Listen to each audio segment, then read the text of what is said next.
Hello everyone, welcome back to my YouTube channel. तो आज की क्लास में हम अंडर 30 मिनट्स 30 से 40 मिनट्स के बीच में ray optics and optical instruments खत्म करने वाले हैं विद फॉर्मूलाज।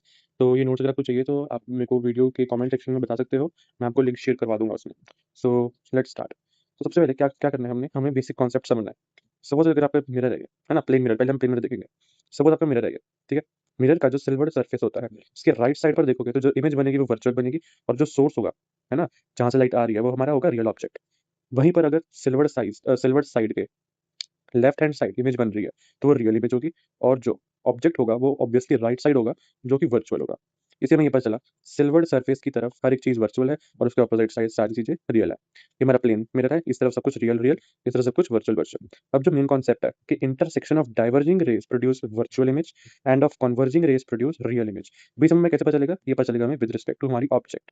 ऑब्जेक्ट हमारी किस तरीके की रेज प्रोड्यूस कर रही है। अब अगर हम यहाँ देखें, अगर हमारी वर्चुअल ऑब्जेक्ट है ना, तो जो इमेज बनेगी हमारी वो कुछ इस तरीके से बनेगी। ये कैसी रेज है हमारी? यहाँ पर लिखा हुआ है रियल इमेज है, तो हमारी क्या कन्वर्जिंग रेज है, कन्वर्ज कर रही है कि आपस में। देखो यहाँ से आ रही है ऐसे, ये रियल इमेज है। मतलब रेज जो है वो कहीं ना कहीं कन्वर्ज करेंगी, मिलेंगी। तो जो उनकी इमेज होगी, चाहे वो जैसे मर्जी बनी हो, वो हमेशा रियल इमेज होगी। और वहीं डाइवर्जिंग मतलब ये देखो ऐसे डाइवर्ज हो रही है ये, तो इनका इंटरसेक्शन हमें देगा वर्चुअल इमेज। ठीक है, ये था इंपॉर्टेंट कॉन्सेप्ट। फिर हम देखते हैं अपना, but in case of lens सारी चीजें ऑपरेट हो जाएंगी, यानी कि इस तरफ से कुछ रियल है और इस तरफ भी रियल है। रिफ्लेक्शन, हमें पता है रिफ्लेक्शन दो तरीके का होता है, रेगुलर और डिफ्यूज। अगर सरफेस हमारा रेगुलर है तो वो रेगुलर ही सारी रेज एक दूसरे के पैरेलल जाएंगी, और अगर डिफ्यूज है तो कुछ ना कोई एंगल बनाएंगे आपस में, डिफरेंट होगा जो कि हर बारी। लॉज हमने पढ़ने हैं तीन। एंगल आई यानी कि एंगल ऑफ इंसिडेंस इक्वल होगा एंगल ऑफ रिफ्लेक्शन के, और इंसिडेंट रे, रिफ्लेक्टेड रे और नॉर्मल रे सारी लाई करेगी हमारी सेम प्लेन में, और जो इमेज फॉर्म होगी, थर्ड रूल है, वो 2D इमेज फॉर्म होगी। अब क्वेश्चन है हमारा कि फाइंड करना है अपने coordinates x and y in the given figure. Figure हमारा ये है, ठीक है। यहाँ पर हमने एक्स और वाई फाइंड करने हैं। बहुत ईजी है, हमें दिया हुआ है कि इंसिडेंट रे ऐसे आ रही है, एंगल बना रही है 45। सो ऑफ कोर्स अगर हम यहाँ पर भी सेम डायग्राम बनाएंगे, इसको ऐसे खींचेंगे, तो ये क्या हो जाएंगे? कन्वर्जिंग एंगल्स हो जाएंगे, सॉरी कॉरेस्पॉन्डिंग एंगल्स हो जाएंगे। तो ये भी हो जाएगा 45 डिग्री, ये भी हो जाएगा 45 डिग्री, जो कि हमें दिया हुआ है। ये 45 है। अब हमें पता है कि जो ये चीज़ है क्या है, ये रेडियस ऑफ सर्कल है, वो क्या होगा? आर। तो जो ये वाली चीज़ होगी कितनी होगी? आर कॉस 45, है ना। और ये वाली चीज़ होगी ये, वो कितनी होगी? R sine 45। ठीक है, जिससे हमें पता चलेगा ये आर साइन 45 वाई है, आर कॉस 45 एक्स माइनस है, क्योंकि वो इस तरफ है, ओरिजिन के इस तरफ है ना। तो एक्स हो गया हमारा minus r by root two, y हो गया हमारा आर बाय रूट टू। फिर हमारा क्वेश्चन आता है एक्स वाई गिवन सिस्टम में हमें हमें दिया हुआ है कि ये एंगल 45 है, यानी कि इंसिडेंट रे से 45 डिग्री बना रही है नॉर्मल रे के साथ। हमें पता चल गया tan 45 जो है वो D Y by D X है। D Y by D X हमारा tan 45, यानी कि D Y by D X हमारा कितना है 1। अब इन पैराबोला जो x होता है वो y स्क्वायर होता है, और हमें दिया हुआ है कि ये पैराबोला है, यानी कि जो डी वाई होगा, यानी कि सॉरी जो x होगा वो y स्क्वायर होगा, है ना। पैराबोला क्या होता है? x इज इक्वल टू, ये वाला पैराबोला होगा x, यहाँ थोड़ी सी गड़बड़ है, यहाँ होगा y is equal to x square, है ना। तो इसको थोड़ी सी करेक्शन कर देता हूँ मैं। यहाँ होगा हमारा y is equal to x square. अब y इज इक्वल टू हमारा है एक्स स्क्वायर, तो d Y by D x हो जाएगा 2x, है ना। अब हमें दिया हुआ d Y by D x कितना है हमारा? 1 है, यानी कि x कितना आ जाएगा इससे हमारा? यहाँ से देखो, यहाँ पर, जिससे हमारा x आ जाएगा 1/2, है ना। अब अगर हमारा x 1/2 आ गया तो हमारा y कितना आ जाएगा? 1/4, क्योंकि यहाँ पर ये स्क्वायर है ना, इस हिसाब से। तो ये गलत है, इसको मत देखना, इसको देखना है यहाँ तक बस, जो मैंने किया हुआ है इधर ब्लू पेन वाला, इतना। इस चीज़ को आप छोड़ सकते हो क्या? छोड़ना ही है इसको, ये गलत है। ठीक है, एनीवेज आगे चलते हैं। प्लेन रिफ्लेक्शन, ऑब्जेक्ट डिस्टेंस जो होगा वो इमेज डिस्टेंस के बराबर होगा, यानी कि अगर तुम्हारा ये मिरर है, अगर तुम यहाँ से 2 मीटर की दूरी पर अपने बाल कोम कर रहे हो, तो मिरर के पीछे भी तुम्हारी इमेज बाल कोम कर रही होगी, वो 2 मीटर दूर ही होगी। फिर लेटरल इन्वर्जन, हमने बहुत बार देखा होता है, हम शीशे के सामने खड़े होते हैं वॉशरूम में या कहीं पर भी, हम अपना राइट हैंड ऊपर करते हैं तो हमें लगता है जैसे हमारा लेफ्ट हैंड ऊपर हुआ है ना। तो उसको बोलते हैं लेटरल इन्वर्जन, यानी कि right side changes to left and left side changes to right. फिर आता है हमारा वर्चुअल इमेज फॉर्म, क्योंकि हमने देखा था ये कैसी रेस है हमारी, ये ऐसे हमारी कन्वर्जिंग रेस है, सॉरी डाइवर्जिंग रेज है ना। डाइवर्जिंग रेज ऐसे दूर जा रही हैं, तो इनका जो इंटरसेक्शन होगा वो हमें कैसे देगा? वर्चुअल इमेज देगा, यही यहाँ पे लिखा हुआ है वर्चुअल इमेज। अब अगर सपोज मिरर तुम्हारा ऐसे है, ये तुम्हारा ऑब्जेक्ट है, ये तुम्हारा बेस लाइन है, तुम्हारा ऑब्जेक्ट कुछ दूरी पर ऐसे नीचे बैठा हुआ है, ये डी है, ये भी डी है, यहाँ पर कुछ एंगल अल्फा बन रहा है, यहाँ पर बीटा बन रहा है, तो प्रूफ है ये, बट हम यहाँ प्रूफ नहीं करेंगे। यह वाला एंगल ये वाला एंगल इक्वल होता है, this side equal to this side, this side equal to this side, ये साइड ये साइड, ये एंगल ये एंगल, ठीक है। तो ये जाके बहुत कमाएगा। फिर एक क्वेश्चन आता है कि अगर तुम मिरर में कोई इमेज देखना चाहते हो, तो ऑब्जेक्ट की तो मिरर की हाइट कितनी होनी चाहिए मैक्सिमम कि तुम्हें ऑब्जेक्ट पूरा दिखे? वो होता है h/2। ठीक है? सेम अगर तुम यहाँ खड़े हो d x के डिस्टेंस पर और तुम्हारे पीछे x के डिस्टेंस पर कोई h हाइट की ऑब्जेक्ट पड़ी है, तो तुम्हें इस h हाइट के ऑब्जेक्ट को देखने के लिए कितना मिरर चाहिए? उसकी हाइट होगी h/3। अपनी इमेज देखनी है तो h/2 चाहिए। अपने से x डिस्टेंस पर दूरी पर कोई h हाइट का ऑब्जेक्ट देखना है, तो हमें y/3 का मिरर चाहिए। फिर आता है हमारा फील्ड ऑफ व्यू। वही फील्ड ऑफ व्यू जहाँ तक तुम्हें इमेज दिख सकती है ना? एंगल ऑफ डेविएशन क्या होता है कि अगर तुम्हारी इंसिडेंट रे ऐसे है ना? तुम्हारी रिफ्लेक्टेड रे ऐसे जा रही है, तो इतना एंगल इसने डेविएट हुई है, वो इतने एंगल से डेविएट हो गया, तो ये होता है एंगल ऑफ रिफ्लेक्शन। ऐसे तुम करोगे तो आ जाएगा 180 माइनस 2 पाई। ऐसे यहाँ से देखो, ऐसे करोगे, है ना? कितना आएगा पूरा 180। एंगल ऑफ रिफ्लेक्शन ये होता है पूरा वैसे। हाँ, ये होता है एंगल ऑफ रिफ्लेक्शन पूरा। इसको भी हम करेक्ट कर लेते हैं अभी। अ, ये है तुम्हारी इंसिडेंट रे, ऐसी जानी चाहिए थी बट ऐसे जा नहीं रही है, तो तुम्हारा एंगल ऑफ डिफ्लेक्शन ये हो जाएगा। ठीक है? ये हो गया तुम्हारा एंगल ऑफ डिफ्लेक्शन। जानी ऐसी थी रे, बट इतनी डेविएट हो गई, है ना? तो वो हो जाएगा तुम्हारा 180 माइनस 2 आई। अब angle i that ray finally moves parallel to first mirror. ऐसे हमें कंडीशन निकालनी है कोई, तो वो कैसे आ जाएगी? Angle i equal to 2 theta minus 90। अभी निकाल के देख लेते हैं। सपोज तुम्हें यहाँ पर ऐसे दिया हुआ है ये, हम्म, तुम्हारी रे आ रही है ऐसे, तुम्हारी रे आ रही है ऐसे, ये तुम्हारी इंसिडेंट रे है। फिर ऐसे जाएगी, तो अब हमें पता है नॉर्मल अगर ये है तो ये ग्रे एंगल आई है, तो ये वाला एंगल भी कितना हो जाएगा? आई हो जाएगा, है ना? अगर ये वाला एंगल आई है तो ये वाला एंगल भी आई हो जाएगा। हम लॉस पढ़ कर आए हैं। और फिर कैसे डिफ्लेक्ट हो जाएगी, हमें ये डिफ्लेक्शन निकालनी है कि अगर ऐसे जाएगी तो जो हमारा एंगल आई है वो कितना होगा। हमें पता है ये एंगल आई है, ये हो जाएगा 90 माइनस आई, ये हो जाएगा थीटा, ये हो जाएगा थीटा, है ना? ऐसे ही पूरा 90 है ना, तो ये आई हो जाएगा 90 माइनस आई हो जाएगा। अब हमें पता है 90 minus I minus 2 theta, sorry 90 minus i plus 2 theta होगा हमारा 180। तो 90 माइनस आई हो जाएगा हमारा 180 माइनस 2 थीटा। आई हमारा हो जाएगा 2 थीटा माइनस 90, जो कि हमें यहाँ पर दिया हुआ है ना? I is equal to 2 theta minus 90। अब angle is that ray retraces its path after reflection from second mirror। Second mirror से ये ऐसे रिफ्लेक्ट हो रही है, तो उसको अपना, अगर सपोज ये तुम्हारी इंसिडेंट रे है, ये हुई फर्स्ट मिरर से रिफ्लेक्ट, ये सेकंड मिरर पर इंसिडेंट हुई। सेकंड मिरर से रिफ्लेक्ट होने के बाद वो जहां भी गिरे, उसके बाद वो अपना पाथ रिट्रेस करे, यानी कि यहाँ से अगर ऐसे आई है तो उसके बाद वो ऐसे जाए और फिर ऐसे जाए और फिर ऐसे चली जाए। आई वो ऐसे थी, ऐसे थी, ऐसे थी। ठीक है? ये भी वैसे करेंगे हम। ये एंगल आई है, ये 90 माइनस आई हो जाएगा, ये थीटा हो जाएगा, ये 90 माइनस थीटा। ठीक है? क्योंकि ये हमें थीटा थीटा दिया हुआ है, तो हो जाएगा 90 माइनस थीटा। फिर ये भी 90, ये भी 90, 90 माइनस आई 90, ये हो जाएगा हमारा 2 थीटा। अब अगर हम करें तो 90 minus i plus 90, 90 minus i plus 90 plus 2 theta is equal to 180। 2 theta plus 90 minus i is equal to 90, 90 से 90 चला जाएगा, 2 थीटा आ जाएगा हमारा आई के बराबर। यहाँ भी गलत दिया हुआ है, आई आ जाएगा हमारा 2 थीटा के बराबर आएगा। ये इसमें क्या गड़बड़ दी हुई है? हम्म अगर हम वैसे भी करें तो क्या हो जाएगा यहाँ पर? 90 minus i plus theta plus 90 minus theta, 90 minus theta plus theta is equal to 180। ठीक है? तो 90 90 180 कैंसिल हो जाएगा, यहाँ आ जाएगा माइनस थीटा प्लस 2 थीटा। ठीक है? इससे ये कैंसिल हो जाएगा, 2 थीटा आ जाएगा आई। हाँ, तो हमारा जो आई है वो 2 थीटा के बराबर ही आएगा। जो हमारा आई है वो 2 थीटा के बराबर आएगा। ये बहुत ही ऐसे क्वेश्चन है जिनमें जो बन जाते हैं बट टाइम लगता है, तो टाइम बचाने के लिए हमने ये फॉर्मूलाज याद रखने हैं। ठीक है? अब नॉर्मल इंसिडेंस क्या होता है कि ऐसे इंसिडेंट रही, उसने वो वैसे ही वापस चले गया, यानी कि उसने बनाया 90 डिग्री का एंगल। किसके साथ? सरफेस के साथ। ग्रेजिंग इंसिडेंस क्या होगा? सरफेस ऐसे है, रे लेकिन चलेगी ऐसे, बट 90 डिग्री का एंगल नहीं बना, उसके साथ ऐसे ग्रेज करके चलेगी, उसको ऐसे खींचते हुए चलेगी। ठीक है? फिर ये तुम्हारा है एंगल ऑफ डेविएशन, जो कि था हमने देखा था 180 माइनस 2 पाई होता है ना, 180 माइनस 2 पाई। अब उसका अगर हम ग्राफ बनाए तो कैसे बनेगा? 0 डिग्री पर, यानी कि जब तुम्हारा जो आई है वो 0 डिग्री है, तब उस टाइम तुम्हारा एंगल ऑफ डेविएशन कितना होगा? यहाँ देखो 0 तो हो जाएगा पाई, तो यहाँ आ गया पाई। अब जो तुम्हारा आई पाई बाई 2 है, ये आ गया हमारा पाई बाई 2, 2 से 2 कैंसिल, पाई से पाई कैंसिल, तब तुम्हारा एंगल ऑफ डेविएशन आ जाएगा 0। ठीक है? अब नंबर ऑफ इमेजेस फॉर्म कैसे करनी है? पैरेलल मिरर है तो थीटा इज इक्वल टू 0 है, तो बनेगी तुम्हारी इन्फिनिट इमेजेस फॉर्म। बट अगर तुम्हारा किसी स्फेरिकल मिरर है और तुम्हें ऐसे एंगल दिया हुआ है, इंसिडेंट तुम्हारी ऐसे जा रही है, ऐसे आ रही है, सपोज करो ये थीटा 1 है, ये थीटा 2 है, यहाँ से आई, यहाँ से वापस आई। अगर थीटा 1 थीटा 2 के इक्वल है, यानी कि अगर angle of i is equal to angle of r है, तो इमेजेस जो फॉर्म होगी वो n माइनस 1 होगी, और n क्या होगा तुम्हारा? 360 अपॉन थीटा 1 प्लस थीटा 2। ठीक है? This plus this, theta 1 plus theta 2, और ये ऊपर आ जाएगा 360। ये तुम्हारा n है, n में से 1 माइनस करो तो तुम्हारी इमेजेस आ जाएंगी।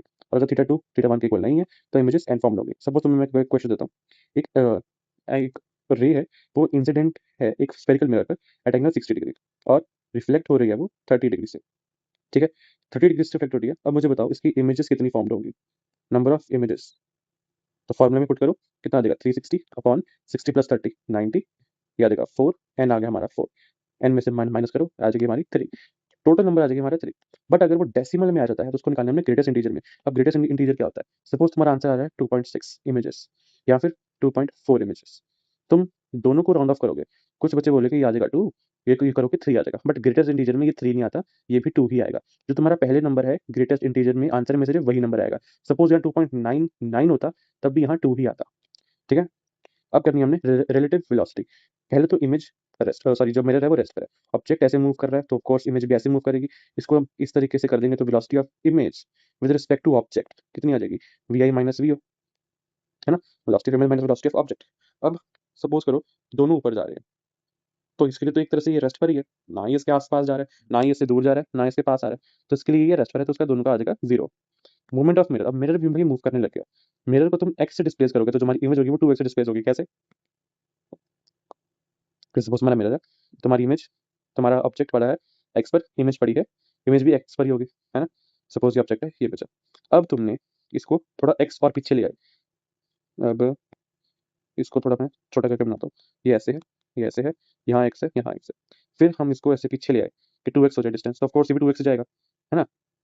तो पहले में डिस्टेंस था x का, अब डिस्टेंस कितना हो गया 4x का, तो यानी कि वो डबल हो गया है। सॉरी पहले था 2x का, अब है 4x का, दोनों में डिस्टेंस तो डबल हो जाता है दोनों का डिस्टेंस वो करने पर। अब अगर हम करें आगे मूवमेंट ऑफ मिरर्स में, ये हमने देख लिया, ऑब्जेक्ट ऐसे जा रहा है तो इमेज ऐसे जाएगी, मिरर ऐसे जा रहा है या ऐसे जा रहा है, तो क्या उससे फर्क पड़ेगा। ऑब्जेक्ट ऐसे है इमेज ऐसे है, मिरर डिस्प्लेस बाय एक्स, ये हमने चलो देख लिया। वेलोसिटी ऑफ मिरर कितनी होती है, velocity of object plus velocity of image upon 2। Velocity of mirror कितनी होती है, velocity of object plus velocity of image upon 2, दोनों की तुम वो ऐड कर दोगे तो तुम्हारी वेलोसिटी ऑफ मिरर आ जाएगी। रोटेशन ऑफ मिरर, अगर तुमने मिरर थीटा से घुमाया तो तुम्हारी रे 2 थीटा से घूम जाएगी। इनिशियल अगर थीटा था फाइनल 2 थीटा आ जाएगा, इनिशियल अगर ओमेगा था तो फाइनल 2 ओमेगा आ जाएगा, बट टाइम पीरियड अगर टी था तो बाद में वो टी बाय 2 हो जाएगा। अब आते हैं अपने मेन स्फेरिकल मिरर्स पर। ये हमें पता है रेज होती है पैराक्सियल होती है, मतलब जो हम पढ़ते हैं हमारे सिलेबस में वो कैसी रेज है, हमारी पैराक्सियल रेज है, क्लोज टू प्रिंसिपल एक्सिस होगी, मार्जिनल में होंगी, far from principal axis. Paraxial में जो हमारा आइडियल केस होता है, हमारी जो फोकल लेंथ होती है वो r/2 के बराबर होती है, बट मार्जिनल में जो हमारी फोकल लेंथ होती है वो r minus r/2 secant theta के बराबर होती है। बट ये हमने पढ़ना नहीं है बिकॉज हमारे सिलेबस में नहीं है, सो हम पढ़ने से कॉनकेव मिरर। अब आई होप ये सबको याद होते हैं, है ना, इससे टाइम वेस्ट नहीं करेंगे अपना, सीधा आते हैं हम फॉर्मुलाज पर।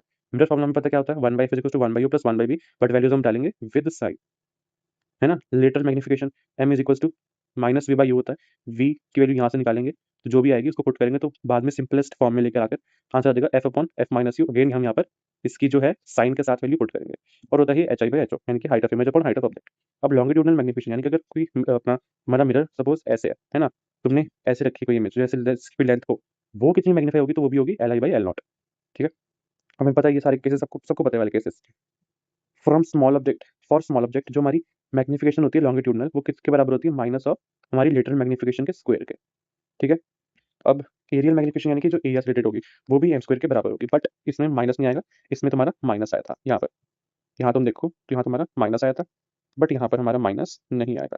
Movement of mirrors again v i minus v m is equal to we not by, यानी कि ये क्या है हमारी velocity of image with respect to mirror is equal to minus of velocity of object with respect to mirror into magnification का square. ये formula है हमारा किसका, मूवमेंट ऑफ मिरर्स का, ये याद रखेंगे हम, ठीक है।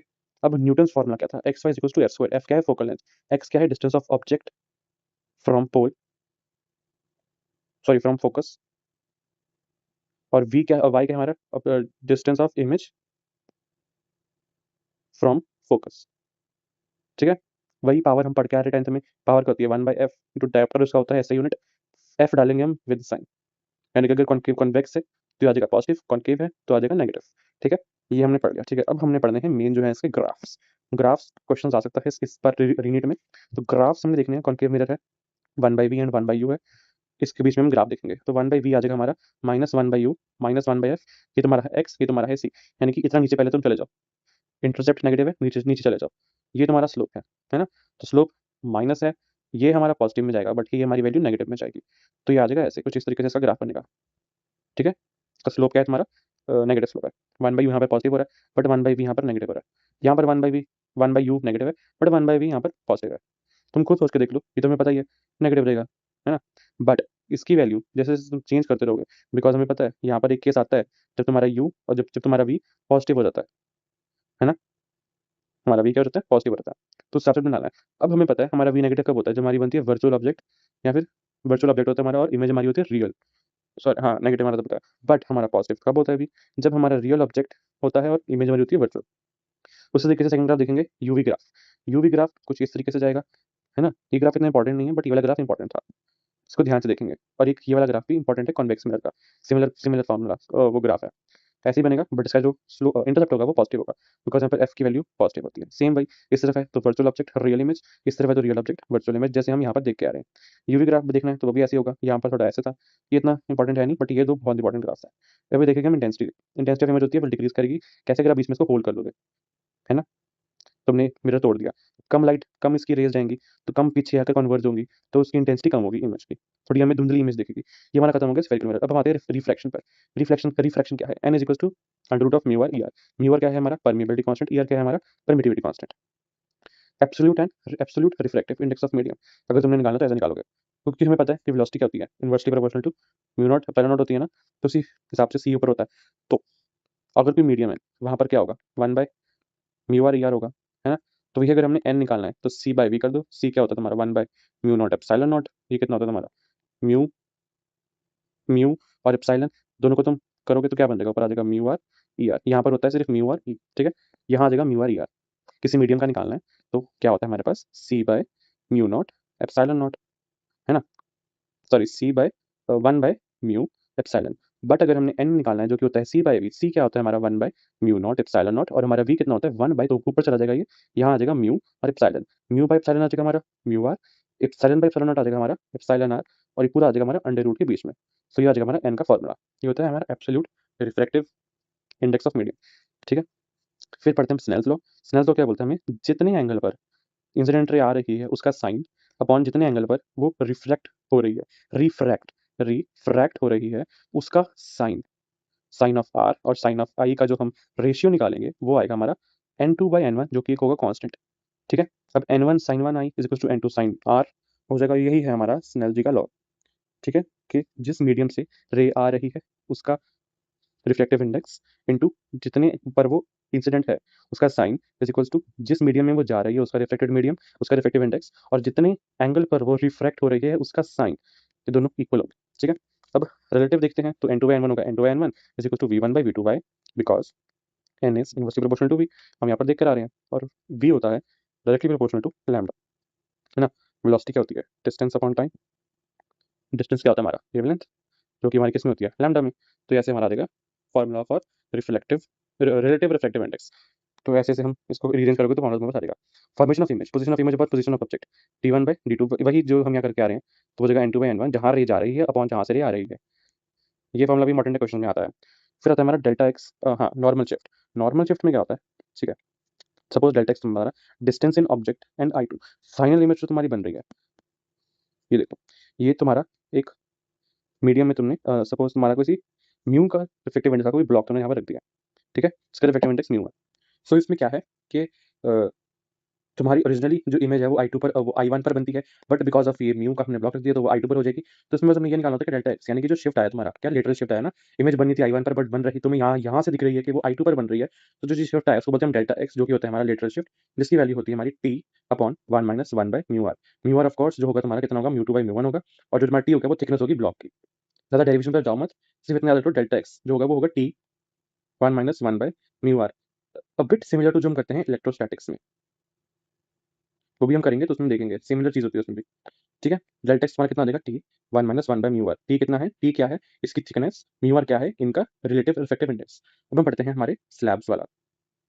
केस वन है डेल्टा एक्स जो है हमारा तुम्हारा delta x1 delta x2 plus delta x3 है, ये ठीक है। और डेल्टा एक्स कितना हो जाएगा हमें हमें पता है, इसके कारण कितना आएगा lateral shift t1 upon 1 - 1 by म्यू1, प्लस इसके कारण कितना आएगा t2 1 - 1 बाय म्यू2, प्लस इसके कारण कितना आएगा t3 1 - 1 बाय म्यू3, ये तुम्हारा आएगा डेल्टा एक्स। बट अगर तीनों का डिफरेंट है ना, तो कितना आएगा तुम्हारा विद रिस्पेक्ट टू ऑब्जर्वर, यानी यहाँ से देख लो तो पहले तो तुम्हारा आएगा म्यू थ्री d1/म्यू1 प्लस d2/म्यू2 प्लस d3/म्यू3, μ3 इज इक्वल टू x। अब अगर मैं तुमसे पूछूं इसमें d1 d2 d3 क्या है, तो तुम मुझसे पूछो क्या है ये, हमें समझ नहीं आया। d1 क्या है, पहले तो d1 है तुम्हारा ऑब्जेक्ट का डिस्टेंस इस स्लैब के साथ। फिर d2 तुम्हारा क्या है, इसकी थिकनेस। फिर d3 क्या है, तुम कहाँ खड़े हो, वो तुम्हारा d3 है। ठीक है। हाँ, तो सिमिलर सिमिलर सा क्वेश्चन पीवाईक्यूज में आ रखा है, वो भी हम देखेंगे कि अपनी फ्यूचर किसी क्लास में। ठीक है। तो यहाँ पर तुम्हें बस याद रखना है डेल्टा एक्स जो तुम्हारा होगा वो कितना होगा, पहले तो पहले सबको ऐड कर दो, d1 plus d2 plus d3 minus कर दो, फिर μ3 d1 by μ1 plus d2 by μ2 plus d3 by μ3, क्योंकि ये हमारा ये है, एक्स हमारा कितना था, एक्स हमारा ये। अगर हम यहाँ से देखें तो हमें अब कितने पर दिख रही है, इतने पर। बट आइडियली होने कितने पर चाहिए थी, d1 plus d2 plus d3 पर, यहाँ पर होनी चाहिए थी। यहाँ से d1, यहाँ से d2, यहाँ से d3 होनी तो यहाँ चाहिए थी, बट यहाँ से हमें ना, यहाँ ना दिखकर हमें कहाँ दिख रही है, जितना दिखनी चाहिए थी उसमें से माइनस कर दो, जितने पे अब दिख रही है। और अब कितने पर दिख रही है, μ3 ब्रैकेट में d1 upon μ1 plus d2 upon μ2 plus d3 upon μ3। Derivation पर इस टाइम जाने की जरूरत नहीं है, टाइम बहुत कम है। अब आते हैं लेटरल शिफ्ट पर। अपरेंट डेप्थ वाला जो कॉन्सेप्ट आता है हमारा, यहाँ पर क्या होता है, angle of incident is equal to होता है angle of emergence. Lateral shift है इसमें, जो तुम्हारा टी होगा, डी होगा, क्या है वो लेटरल तुम्हारा डिस्प्लेसमेंट है। ये लेटरल शिफ्ट, यहाँ पर हम डिस्प्लेसमेंट भी कहते हैं, वो कितनी होगी, t sine of i minus r upon cos r. ये निकालना हम भी सीखते हैं। ठीक है। और यहाँ पे समझते कैसे हो गए। सपोज तुम मान लो कि तुम्हारा यहाँ पर सपोज क्या है, ये है टी के इक्वल, है ना, और ये है तुम्हारा, इसको हम सपोज कर देते हैं ये है हमारा एक्स। ठीक है। ये ऐसे बना, अब हमें पता है यहाँ पर 90 डिग्री बन रहा होगा, तो जो हमारा टी टी कॉस आर होगा, है ना, जो हमारा टी कॉस आर होगा, नहीं सॉरी, जो हमारा टी बाय एक्स होगा वो कॉस आर होगा, है ना। और यहाँ से अगर हम देखें, तो अगर हम देखें तो यहाँ से हमारा ये एंगल है, यहाँ पर ये है, ये 90 डिग्री बनाएगा। नहीं, यहाँ पर ऐसे बनेगा, इसको भी छोड़ दो ये वाले एंगल को, यहाँ पर बनेगा। यहाँ पर हमारा जो d by sine i minus r होगा वो क्या होगा हमारा, टी सॉरी एक्स, दोनों को इक्वेट कर देंगे, यहाँ पर आ जाएगा हमारा t by cos r, t by cos r is equal to x. और यहाँ आ जाएगा हमारा d by sine i minus r is equal to x, दोनों को इक्वेट कर दो, क्या आ जाएगा हमारे पास आ जाएगा d by sine i minus r is equal to t by cos r. इसको ऊपर भेज दो तो हमारे पास ये वाला फॉर्मूला आ जाएगा। इस तरीके से हमने ये वाला निकाला। ठीक है। अगर दिक्कत आई है तो एक बार वीडियो को पीछे जाके दोबारा देख लेना रिपीट करके। ठीक है। अब हम आगे करते हैं हमारा कॉन्सेप्ट ऑफ एपरेंट डेप्थ। हमें पता है जब हम हवा से पानी में कोई चीज़ देखते हैं तो हमें पास दिखती है, यानी कोई हल्की चीज़ से, अगर किसी गाढ़ी चीज़ में तुम कोई चीज़ देखोगे तो तुम्हें पास दिखेगी, और पानी में से अगर तुम कोई चीज़ देखो तो तुम्हें लगता है कि कोई चीज़ बहुत दूर है, यानी कि गाढ़ी चीज़ में थे, गाढ़ी चीज़ में से अगर तुम किसी पतली चीज़ में कोई ऑब्जेक्ट देखना चाहते हो तो वो तुम्हें दूर दिखेगा। उसी को हम साइंटिफिक लैंग्वेज में रेयर और डेंसर मीडियम कहते हैं। डेंसर मतलब थोड़ा गाढ़ा चीज़ हो, रेयर मतलब थोड़ा हल्का चीज़ हो। ऑब्जर्वर अगर रेयर में, यानी तुम अगर हवा में हो, ऑब्जेक्ट तुम्हारा डेंसर में है, तो तुम्हें जो चीज़ थोड़ी पास दिखेगी, यानी कि जो तुम्हारा अपरेंट डेप्थ होगा, जो तुम्हें लगेगा कि हाँ चीज़ इतनी दूर है, वो होगा डी बाई म्यू, यानी कि ये होगा लेसर देन एक्चुअल। और सेम उल्टा होगा तुम्हारा इसमें, अगर तुम्हारा ऑब्जर्वर डेंसर में है, ऑब्जेक्ट रेयर में है, तो तुम्हें दिखेगा मोर देन एक्चुअल। ठीक है।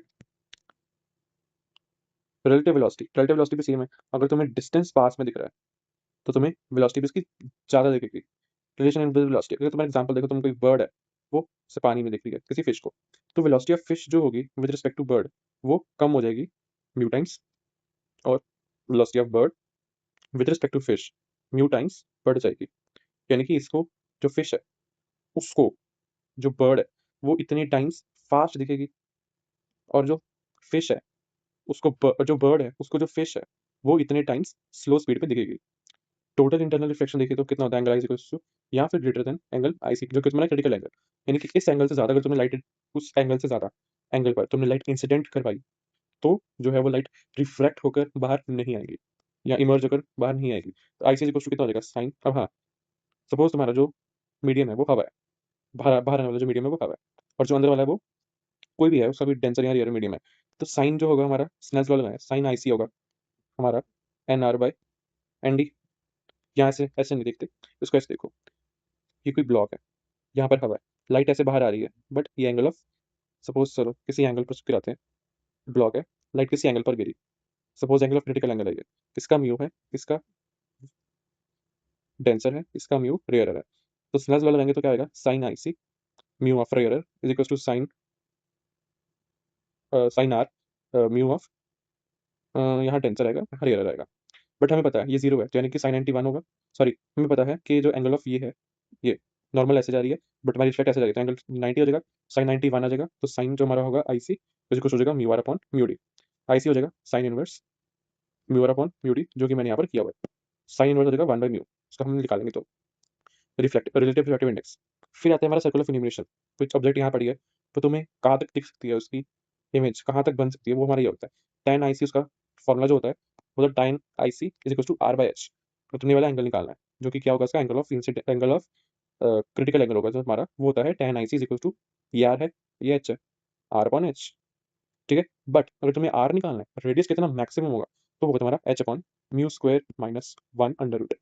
फॉर्मूला है, याद रख लेना है। फटाफट देखते हैं हमें क्वेश्चन। मिनिमम म्यू सो रे does not come out of side faces. Hint है कि कॉन्सेप्ट क्लियर लगेगा। ठीक है, यहाँ पर ये तुम्हारा ऐसे बना हुआ है, ठीक है, ये ऐसे एंगल है, ऐसे तुम्हारी रे आ रही है, ठीक है, इसको थोड़ा साफ होने देते हैं। तुम्हारी रे ऐसे आई, ऐसे रिफ्लेक्ट हुई, बट बाहर ना जाए, तो हमें क्या निकालना है, एंगल, हमें सॉरी म्यू निकालना है। तो ऑफकोर्स साइन आई जो होगा वो ग्रेटर देन होगा साइन आई सी से, ये वाला एंगल। उसके लिए हमें चाहिए साइन साइन आई जो होगा वो ग्रेटर देन इक्वल टू होगा 1/म्यू के। ये हमारा आ गया फर्स्ट केस। अब देखते हैं हमने साइन जो 90 माइनस आर है, साइन आई कितना है 90 माइनस आर, तो ग्रेटर देन इक्वल टू 1/म्यू, यानी कि कॉस आर जो होगा वो ग्रेटर देन इक्वल टू होगा 1/म्यू के। सो 1 साइन 45 ये वाला इज इक्वल टू है म्यू साइन आर के।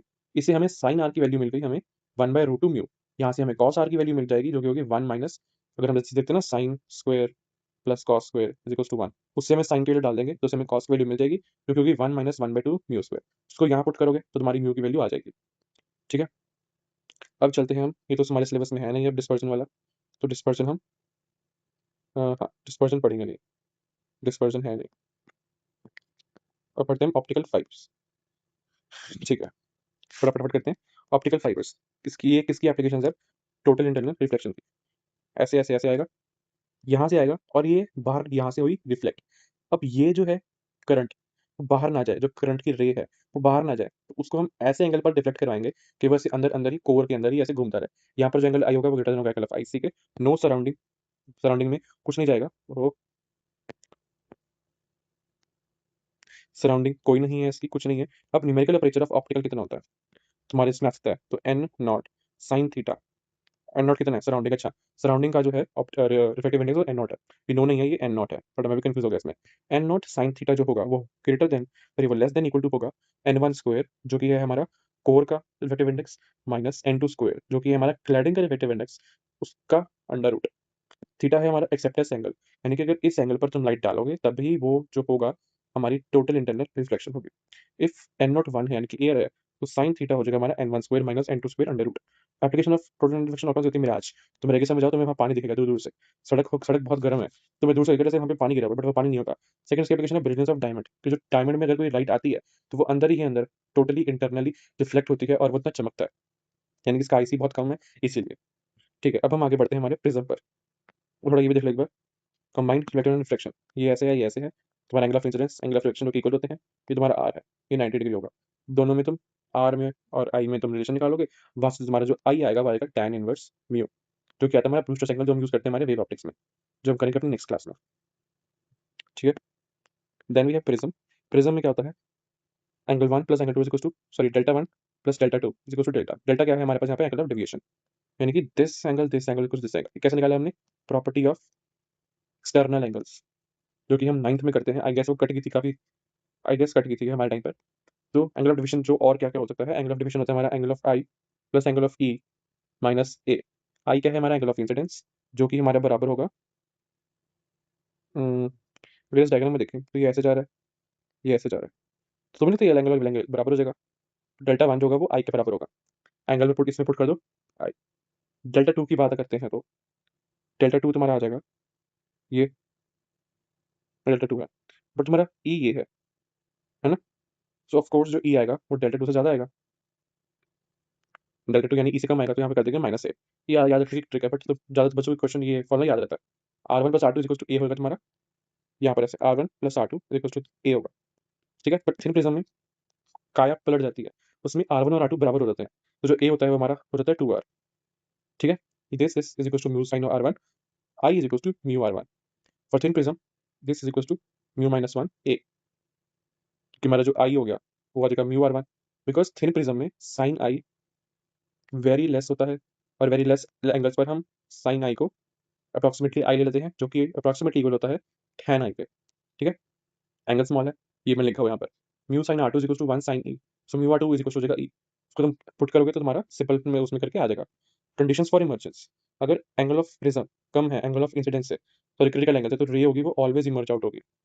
बट अगर एंगल ऑफ अपना prism angle of critical angles के डबल से भी ज्यादा है, तो जो रे होगी वो नेवर इमर्ज आउट होगी, और यहाँ पर क्या हो जाएगा हमारा total internal reflection.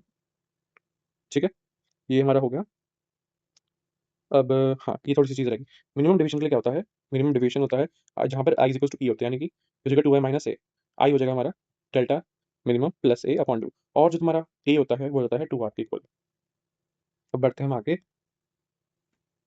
Auto correction क्या होती है कि इमेज जो है वो ऑब्जेक्ट के ऊपर ही बन गई है।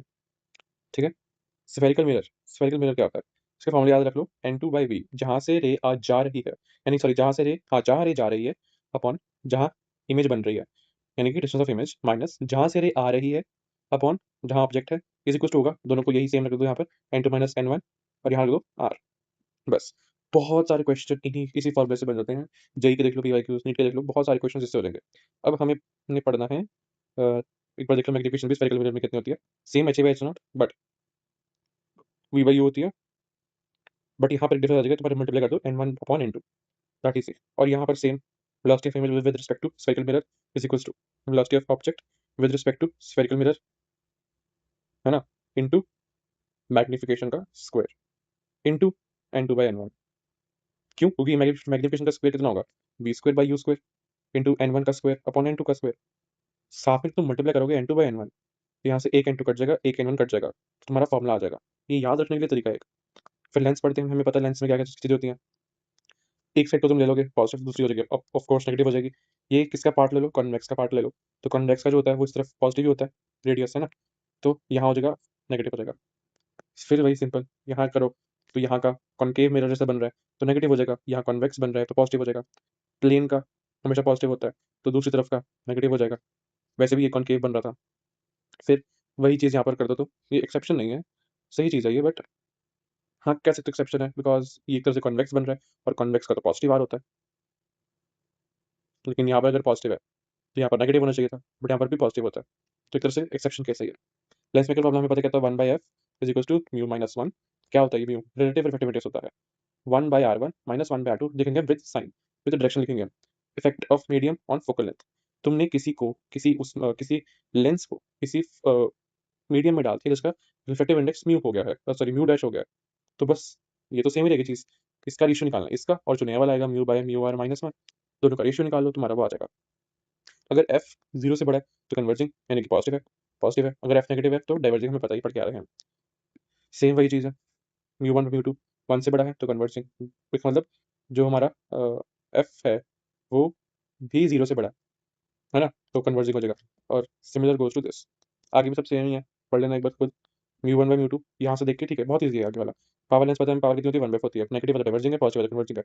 Combination of thin lenses, focal length कितनी हो जाएगी, 1/f1 plus 1/f2 plus 1/f3, when lenses are in contact, मतलब एक दूसरे से चिपके हुए हैं, है ना। और पावर ऑफ फोकल लेंथ आ जाएगा, और सॉरी पावर ऑफ लेंस आ जाएगा p1 plus p2 plus p3। But अगर दोनों के बीच में डिस्टेंस है, सपोज ये ऐसे है, ये ऐसे, दोनों के बीच में डिस्टेंस d का आ जाएगा, तो कितना आ जाएगा equivalent focal length, 1/f1 plus 1/f2 minus d/f1f2, है ना। और पावर कितनी आ जाएगी, p1 plus p2 minus d p1 p2। Lens formula 1/v minus 1/u is equal to 1/f, magnification आ जाएगी v by U H I by H naught. v की value तुम यहाँ से पुट करोगे, सिंप्लीफाई करोगे, f by f plus u आ जाएगा, वहाँ f minus f upon f minus u था, बट हम पुट करेंगे विद फार्मूला, तो sorry with sine. Newton formula पढ़ के आ रहे थे, X Y is equal to F square. वहाँ पर क्या था हमारे पास, ये न्यूटन फार्मूला ऑफ, हाँ ये था ना न्यूटन फार्मूला, हमने देखा था, तो सेम वही चीज़ यहाँ पर भी है। Displacement method, v is equals to d plus X by two, u is equals to d minus X by two. यानी कि अगर तुमने किसी ऑब्जेक्ट को x से डिस्प्लेस करा, है ना, और उसका जो नया डिस्टेंस है वो d आ गया है, तो जो नया उसका ऑब्जेक्ट लेंथ आएगी वो हो जाएगी d minus X by to, और सिमिलरली इमेज का आ जाएगा d plus X by to. बस ये लास्ट पेज है हमारा, फिर हमारा खत्म हो जाएगा ये तुम्हें पता ही है, मूवमेंट करेंगे तो सेम वही चीज़ हम पढ़ कर आ रहे हैं। स्लिवरिंग ऑफ मिरर में बस एक थोड़ा सा कॉन्सेप्ट है, वो समझ लेना कि जो रे है वो लेंस में से 2 बार आएगी, एक बार जब जाएगी तो, दूसरी बार जब यहाँ से रिफ्लेक्ट होकर वापस आएगी तब। तो इसलिए हम करते हैं पावर इक्वलेंट कितनी हो जाएगी, 2 times of power of lens plus power of mirror, जो कि हमेशा पॉजिटिव रहती है, बट एक बार जा रही एक बार आ रही है तो उसको नेगेटिव लेंगे हम, -2 बाय एफ एल हो जाएगा। अब आते हैं हमारे पास ऑप्टिकल इंस्ट्रूमेंट्स, जो हमारा विजुअल एंगल है, यानी कि जहाँ से हम देख सकते हैं, है ना? सपोज़ अगर तुम यहाँ खड़े हो, तुम अपनी सीधी नज़रों से बिना सिर उठाए कितनी ऊपर तक देख सकते हो, वो तुम्हारा होता है विजुअल एंगल, जो कि होगा हमारा एच अपॉन डी। तुम उससे कितनी दूरी पर हो और वो तुमसे कितना ऊँची है, बस इसका समेशन निकालो तुम्हें थीटा मिल जाएगा, जो कि हमारा बेसिकली होता है visual angle for naked eye होता है when object kept at distance D, यानी कि तुम्हारे बीच में और ऑब्जेक्ट के बीच में डिस्टेंस डी का हो, जो कि होता है हमारे पास आइडियली 25 सेंटीमीटर का। तो तुम्हारा हम निकालते हैं विजुअल एंगल। अब माइक्रोस्कोप फ़ॉर्मूलाज़ ये बस याद रखने हैं, उसमें कुछ समझाने वाला है सच है नहीं है, तो बस सुन लो। सिंपल माइक्रोस्कोप होगा, मैग्नीफाइंग पावर होगी visual angle of image upon visual angle of object when kept at D. Magnifying power वही एक तरह से बस इसमें बस एंगल का खेल आ जाएगा माइक्रोस्कोप में। ये हो जाएगा थीटा आई अपॉन थीटा नॉट, जो कि आ जाएगा हमारा डी बाई यू, ठीक है? यहाँ पर जैसे हम देखें, मैग्नीफिकेशन हो जाएगी D by you. Relax I के लिए जो हमारा एम होता है वो होता है डी बाई एफ, यानी कि जो हमारा वी होगा वो इन्फिनिटी होगा। वी इन्फिनिटी हो जाएगा तो 1 by 0 equals to 1 by U equals to 1 by F हो जाएगा। तो यू इक्वल्स टू एफ के इक्वल हो जाएगा, तो यू की जगह हम एफ लिख देंगे। वहीं पर हमारे स्ट्रेन डाई के लिए जो हमारा वी होता है वो डी के इक्वल होता है। तो हमारा जगह 1 by T plus 1 by U is equals to 1 by F हो जाएगा। और यहाँ माइनस होता है 1 by D minus 1 by U is equals to 1 by F हो जाएगा। इसको हम पुट करेंगे यहाँ पर यू की वैल्यू, यहाँ पर आ जाएगी F plus D upon F, है ना? इसको रीअरेंज करेंगे तो हमारा आ जाएगा magnification is equal to 1 plus D by F. Compound में देखो, सिंपल अगर तुम्हें आ गया तो कंपाउंड अपने आप आ जाएगा। Theta I is equal to H dash by mu E, यानी कि एच डैश जहाँ पर इमेज बन रही है पहली सेकंड बारी, ये वाली चीज़, ये तुम्हारा थीटा आई है, ये तुम्हारा एच आई है, ये तुम्हारा म्यू है। इसका तुम कैलकुलेशन तो तुम्हारा आएगा। मैग्निफिकेशन होती है H I by H naught into D by U E is equal to we not by U naught D by U E, यानी कि तुम्हारा मिरर वाले में या किसको लेंस वाले में तुमने सिंपल माइक्रोस्कोप वाला मिक्स कर दिया है, ठीक है? रिलैक्स के लिए भाई यू वी तुम्हारा इन्फिनिटी हो जाएगा, तो तुम्हारा जगह पर एफ आ जाएगा, एफ ई, और वहीं तुम्हारे पास यहाँ आ जाएगा, इसकी जगह आ जाएगा 1 प्लस डी बाई एफ ई, है ना? अब अगर तुमने निकालनी है लेंथ, लेंथ कितनी होगी? This V naught plus U E, V naught plus U E कितना है? यू ई तो यहाँ आ जाएगा एफ ई, ठीक है जी। यहाँ पर कितना आ जाएगा? V naught plus U E, U यहाँ पर कितना है? F E D upon D plus F E. Length of tube तुम्हारी आ जाएगी यहाँ से। मैग्निफिकेशन निकालनी लेंथ के टर्म्स में, तो भी हम निकाल सकते हैं। फॉर्मूलाज एक बार देख लेना। फिर आता है हमारे पास, एक बार डिफेक्ट्स देख लेते हैं पहले। डिफेक्ट्स देख लो, मायोपिया है, इंक्रीज हो जाएगा इसमें कर्वेचर में, ऐसे ज़्यादा कर्व हो जाएगी। इससे क्या होगा? तुम्हारा जो लेंस का फोकल लेंथ है वो बढ़ जाएगा। तो इंक्रीज हो जाएगा, increaser of lens can't see फार, तुम दूर का देख नहीं पाओगे। Corrected bye concave lens, power उसकी होती है 1 बाय और -1 बाय एफ। कॉनकेव लेंस है तो पावर नेगेटिव होगी। हाइपर मेट्रोपिया में क्या होता है? डिक्रीज हो जाएगा कर्वेचर, यानी कि ऐसे। हाँ, इसमें तुम्हारा फोकल लेंथ बढ़ जाएगा, इसमें तुम्हारा फोकल लेंथ कम हो जाएगा। हाइपर मेट्रोपिया में फोकल लेंथ बढ़ जाता है। तो can't see near corrected bye convex lens, power होती है हमारी पॉजिटिव 1 बाय एफ। फिर आता है हमारे पास astigmatism, corrected by cylindrical lens. ये एज सच सिलेबस में नहीं है। फिर पढ़ते हैं हमारे जो 2 टेलीस्कोप्स रह गए। एस्ट्रोनॉमिकल टेलीस्कोप कुछ इस तरीके से बना होता है ये, ठीक है? ये तुम्हारा एफ नॉट है, ये तुम्हारा एफ ई है। यहाँ था तुम्हारा यू वी नॉट और यू ई, यहाँ तुम्हारा आ जाएगा एफ नॉट और एफ ई। मैग्निफिकेशन देखोगे तो आ जाएगी एफ नॉट बाई एफ ई, है ना? थीटा वही है H by U E. Relax के लिए वी हो जाएगा इन्फिनिटी, तो तुम्हारी यू ही हो जाएगी एफ ई के बराबर। स्ट्रेन के लिए हो जाएगा V is equal to minus D, तो वही चीज़ है तुम्हारी F E F naught by F E 1 प्लस एफ ई बाई डी, ठीक है? यहाँ पर जैसे हम देखते थे यहाँ पर वही सेम चीज़ आगे इसमें और इसमें यूज़ हो रही है। लेंथ देखें तो वही एफ नॉट प्लस एफ ई है, एफ यहाँ पर एफ नॉट प्लस यू ई है, तो यू ई तुम्हारा कितना है यहाँ पर एफ ई है, तो वो देगा F naught plus F E. वही सेम चीज़ यहाँ हो जाएगा, तो हो जाएगा F E D upon D plus F E. देखो सिमिलर है यहाँ पर जो था F E D plus F E, ठीक है? टेरेस्ट्रियल टेलीस्कोप देखोगे, terrestrial telescope I guess syllabus में नहीं है, बट एक बार फिर भी इसके फॉर्मूला देख लो। मैग्निफिकेशन होती है F naught by F E, similar जैसे हमने ऊपर देखा है। स्ट्रेन की हो जाएगी वही सिमिलर 1 प्लस एफ ई बाई डी, जो हम यहाँ देखते रह रहे हैं ऑलमोस्ट वही सेम है, बट जो उसकी लेंथ हो जाएगी F naught plus F plus 4 F. 4 F क्या है? ये तुम्हारा एफ नॉट है, ठीक है? ये तुम्हारा यू ई है और कुछ एफ ई होगा। बीच में हमारे पास एक और लेंस आ जाता है जिसका फोकल लेंथ एफ है, तो उसका भी तुम 4 टाइम्स करोगे तो वो बीच में ऐड करना पड़ता है। सेम चीज़ यहाँ पर हो रही है। बस that's it for today. Thank you, और नेक्स्ट हम करेंगे वेव ऑप्टिक्स।